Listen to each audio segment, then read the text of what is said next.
Why is diversity and inclusion the only way America will survive? Black people are too emotional on this topic, and some white people are too narrow-minded and fearful. This literally makes no sense. I'm dropping this today. We're going to publish this in a couple weeks, I believe, on CNBC, and I'm taking on the entire hard right. And my prediction is they won't have much to say. Here's why. It's called the Business Plan for America. Now, I'm going to do this real quickly. In 1952, America was 90% white. That meant that what Dr. King and Andrew Young and Dorothy Height did in the civil rights movement was genius, because basically America was doing the moral thing because we didn't have the numbers. Mm-hmm.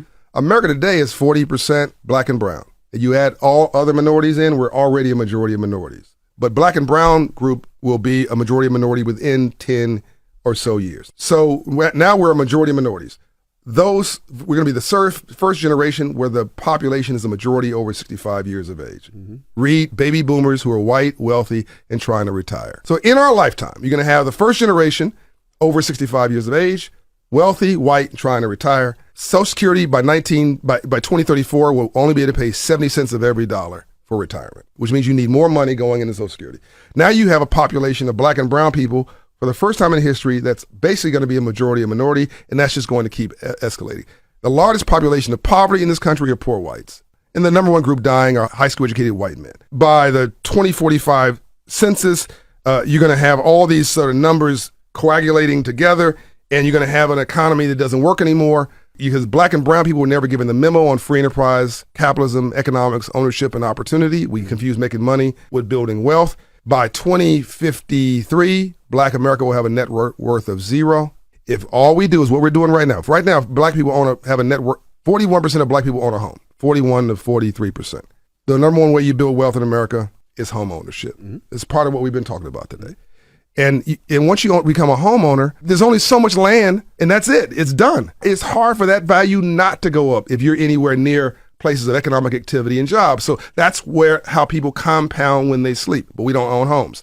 Latinos are not much better. By 2072, I believe it was, Latinos will have a net worth of zero. So the two groups that are going to be the majority of minorities were never taught free enterprise, capitalism, economics, and opportunity. So now let's deal with diversity and inclusion. What's the biggest economy in the world? I've already said it, the U.S. What's the most diverse country in the world? The U.S. What are the two most diverse states? California and New York. Yeah. Mm-hmm. What's the two most prosperous states? These are not trick questions. California, New York. California and New York. All right. What's the biggest economy in the South? Not a trick question. Atlanta. Atlanta. Okay.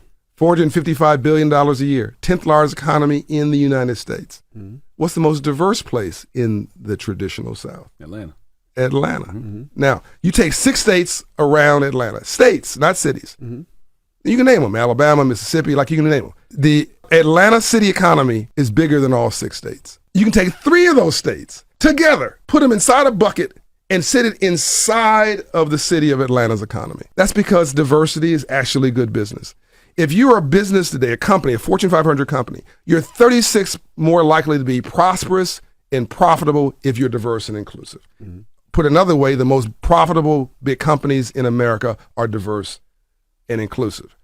The math on this stuff, and we can go on, I can do this forever, but mm-hmm. I think the point is sort of obvious. How do you cancel diversity, equity, and inclusion programs, which are basically DE&I, mm-hmm. is the R&D, the research and development for the future economy.